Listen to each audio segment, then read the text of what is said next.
Guys, welcome back to a new video. Now today, as you guys have voted, we are going to take a look at the NASDAQ 100 from a technical, fundamental and order flow perspective. And if you are new to the channel, a sub would be appreciated as I provide valuable educational content on a daily basis. And if you enjoy the video, please smash the like button for the YouTube algorithm. And as always, just let me know down in the comments below exactly what it is that you would like for me to cover in my next video. Now, starting with the technical analysis of a year. Now, here on the monthly time frame, firstly, the Nasdaq is in bearish territory, whether you like it or not. Now, the first thing we can see over here is the market had broken below this level of support, first tested it as resistance. The market is also now testing this structural level that it created over here. Now, this level over here acted as a level of resistance, got broken, became support, and the market is testing its support at once, giving us a confirmation that we can expect the market to pull back slightly before the continuation to the downside. Now, if you drop down on the weekly time frame, what do we see? Firstly, we can see over here how the market had printed this impulse. After an impulse, you expect a correction before the continuation, but we're going to measure that from a daily perspective. Here on the weekly time frame, yet again, we are trading below this bearish structure. This level over here acted as support got broken, and it's now turned resistance, giving us a confirmation that the Nasdaq is going to continue that move to the downside. Now, if you remember on Thursday, I did a breakdown where the market was sitting at this level, and I explained all of the reasons why we could see that meltdown, which is exactly what the market had given us. Now, this is the level that the Nasdaq is going to come and test. I don't care who says what, but that's exactly where we are going to go. Now, you can see over here how the market had come and we had this liquidity week, so we have to take that into consideration as a structure that the market had created, because this is an indication of a price that the market came to test or created once. Now, this level over here is obviously acting as a level of support. We can definitely expect the Nasdaq to pull back slightly before the continuation to the downside. Also, if you look left over here, you can see that this is also a structural level that the market had created. This level over here acted as a level of support, resistance, and once again support. We also have the possibility now of the market completing this information to the neckline.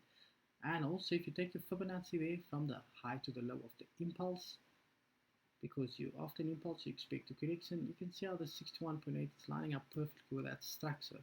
So there's definitely a pullback on the NASDAQ 100 expected. I'm just not sure if we are going to get it to that level, but we can expect the market to pull back slightly before the continuation to the downside. Now, as traders, we have to be reactive and not predictive. We have to learn to adapt to the ever-changing market environment. If the market does break below this level from a daily perspective, then we can also expect the market to continue lower and hit that level as well.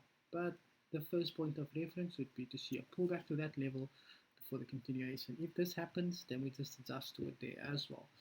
Next up, we are going to look at the order flow data, so the commitment of traders, and this tells us what the big banks, hedge funds, and institutions are doing in the market.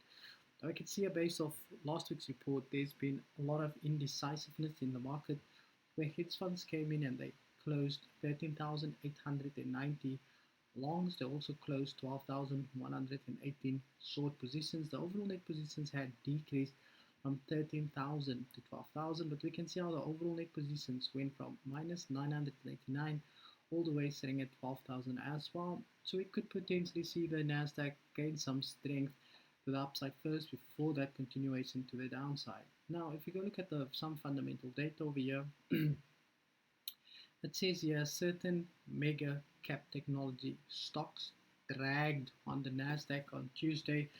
Netflix was down 1.8%, Microsoft down 2%, Apple and Amazon lost more than 1% each. Now, that's part of the reason why stocks is becoming so volatile. I can also see rising oil prices, gasoline, natural gas, special metals like nickel and palladium, and fueling concerns about slowdown in growth paired with soaring inflation, as investors could be facing a risk off period there as well. Now, I'm not going to go too much in that. So we know that we do have the US CPI data that's coming out this week as well. That's also going to be an indicator of how far this market could be dragged down even further. We have Powell confirmed that he is going to hike interest rates starting from next month.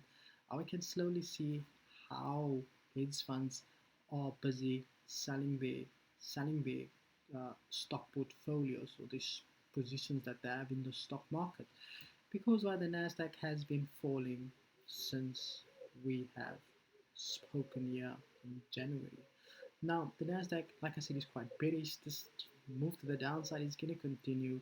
And if the market takes out these lows, you can expect this market to rally even more further to the downside. Now, key data to look out for is going to be the CPI that's coming out on Thursday.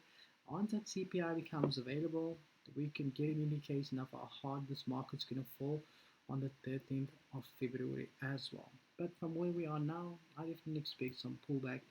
Maybe just feeling a little sorry for the Nasdaq there, maybe a little pullback to the upside, and then the rest of the meltdown will continue. Hopefully, the market won't go and test the these ugly waters here at the bottom. But like I said before, if the Nasdaq could do this, and the Nasdaq can do this, don't ever underestimate the power of the markets. I'll say thank you so much for your time. Hope you enjoyed the video. If you did, please smash that like button for the YouTube algorithm.